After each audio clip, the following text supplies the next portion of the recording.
어머 잠깐만. 어머 진짜. 를 위하여! 쫙! 소고기 집 방향이 어떻게 됐어? 뭐가 집에 왔다고요? 아이, 좋아요.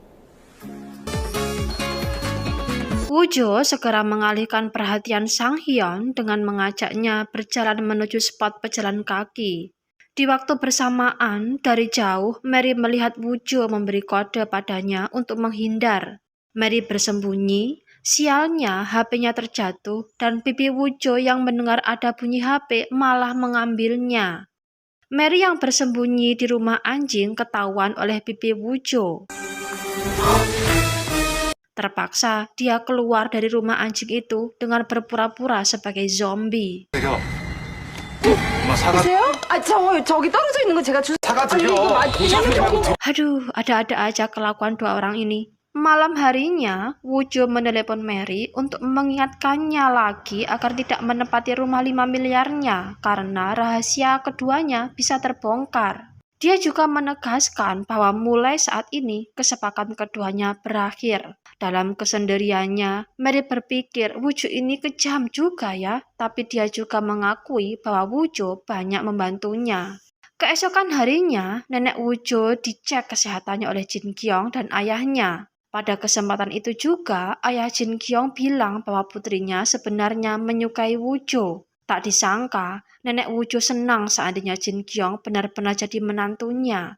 Di kantor Myeong-sondang, melihat ada Woo-jo dari kejauhan, Ong-so langsung bersembunyi. Tapi Woo-jo masih melihatnya. Diajaklah Ong-so berbicara empat mata. Woo-jo mau pamer nih keberhasilannya teken kontrak dengan perusahaan desain Mary. Oke deh, Ong-so mengakui kehebatan sepupunya itu. Ong-so penasaran, kok bisa ya? Jangan-jangan Woo-jo kenal baik sama Mary. Woo-jo jelas mengelak. Yang jelas, sudah seri ya Ong-so. Hehehe. Kesal juga Ong-so melihat gaya berlaku Woo-jo. Sementara itu, Direktur Jang mendapat laporan dari bawahannya bahwa ada penyelewengan yang dilakukan oleh J Consulting yang berkantor di Amerika Serikat. Direktur Jang menerima laporan itu dan meminta stafnya itu untuk tetap merahasiakan hal ini.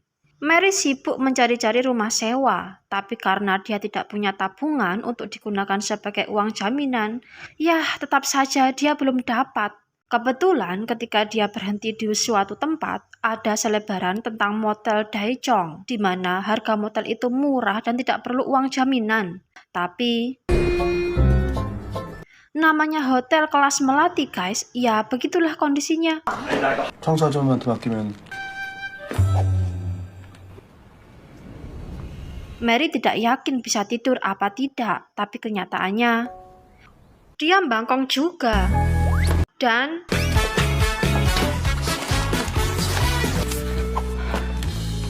Mary menemui customernya yang seorang dokter untuk mempresentasikan produknya. Selesai pertemuan, tanpa sengaja dia bertemu Jin Kyung. Keduanya akhirnya kongko di sebuah kafe. Dalam kesempatan itu, Jin Kyung bertanya apa benar Mary meminta Woo-jo menjadi suaminya. Wah, Mary jelas kaget. Kok bisa tahu Jin Kyung? Mary akhirnya beralasan bahwa kala itu dia hanya bercanda. Kemudian, di hadapan tim pemasaran Myeong-sondang, Mary mempresentasikan desain kemasan terbarunya. Semua tim puas dan senang dengan kreasi Mary. Setelah rapat, Mary diajak minum-minum bersama dengan tim pemasaran Myeong-sondang. 콜라보를 위하여! Awalnya semuanya sih berjalan baik-baik saja, tapi masalah mulai muncul ketika Nona Oh membahas tentang undian Toserba Beauty. Mulai gelagapanlah Woo-jo dan Mary ini. Setiap kali ada teman mereka yang browsing berita tentang undian Toserba Beauty, ada aja kelakuan lucu si Woo-jo dan Mary ini untuk mengalihkan perhatian teman-teman mereka. 쫙! 소고기는 맛. 제비추리 삼겹살. Saking banyaknya minum, Mary mabuk dan keadaan ini dimanfaatkan oleh Nona Oh untuk mengerjainya dan memintanya membayar tagihan makan mereka. Sialnya, 2 kartu Mary kosong tidak ada uangnya. Beruntungnya, Woo-jo tanggap dengan kondisi Mary dan dia ambil alih tagihan restorannya. Wah, benar-benar bos yang baik ya guys. Pulangnya, sebenarnya Nona Oh masih ingin mengerjai Mary dengan mengajaknya karaokean, tapi Woo-jo melarangnya. Dia segera menarik masuk Mary ke mobilnya dan mengantarnya pulang. Begitu tahu Mary tinggal di motel kelas melati, Woo-jo kaget juga. Kamarnya di lantai 5 lagi, nggak ada lift, dan Woo-jo harus membopong Mary karena dia mabuk berat. Aduh, sial betul si bos muda ini. Dan begitu sampai di depan kamar, kartu kunci kamar Mary malah ketinggalan di dalam kamar. Jadinya, Woo-jo lagi yang harus pontang-panting mengambil kartu kunci kamar Mary. Kamar sudah dibuka oleh petugas motel. Woo-jo pun membopong Mary menuju kamarnya. Dari cermin kamar hotel, Woo-jo melihat si penjaga hotel ini memandang Mary dengan penuh nafsu. Woo-jo pun memintanya untuk segera keluar kamar. Woo-jo hendak pulang, tapi sayang kuncinya tertinggal di kamar Mary. Dia telepon Mary, tapi belum sedetik dia ngomong, terdengar Mary berteriak. 방에 제 차키.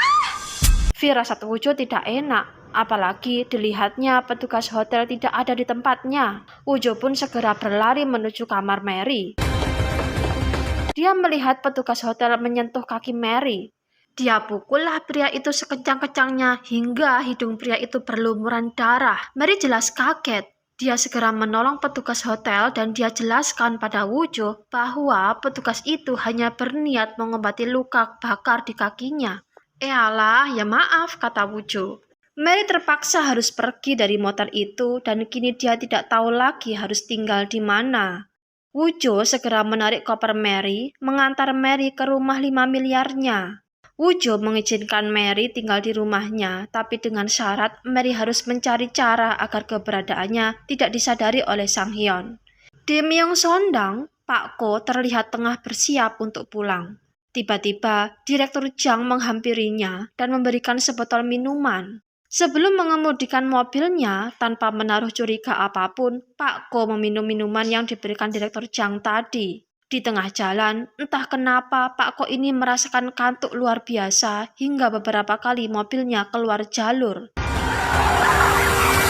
Hingga akhirnya, sebuah truk trailer menabrak mobil Pak Ko dan Pak Ko meninggal di tempat. Keesokan harinya, berita tentang kematian Pak Ko ini sampai di telinga nenek Woo-jo. Dia hendak melayat ke rumah Pak Ko tapi dilarang oleh Direktur Jang dengan alasan dia yang akan menggantikannya.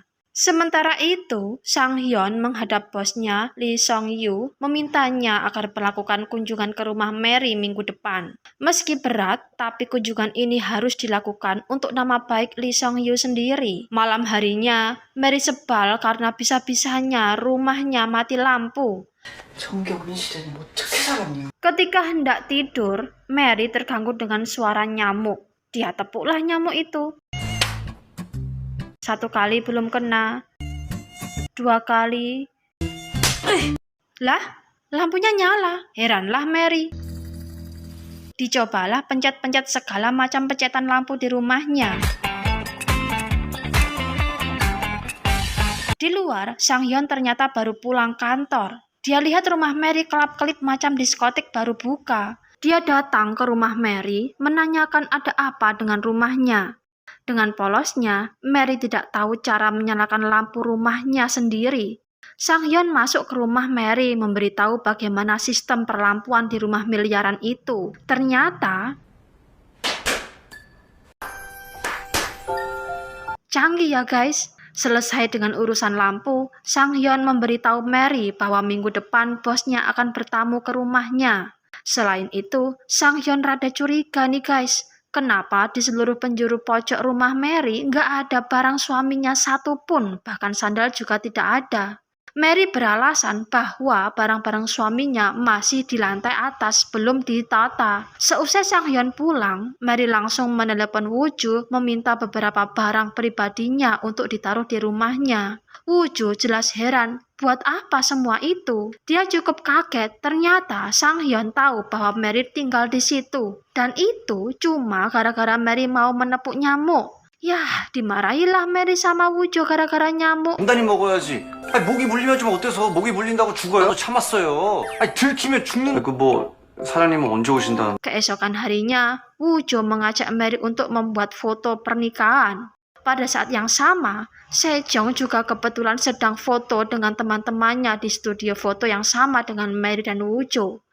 Ketika akan mengambil gambar, Woojo memaksa Mary untuk duduk di pangkuannya agar tidak terkesan kaku.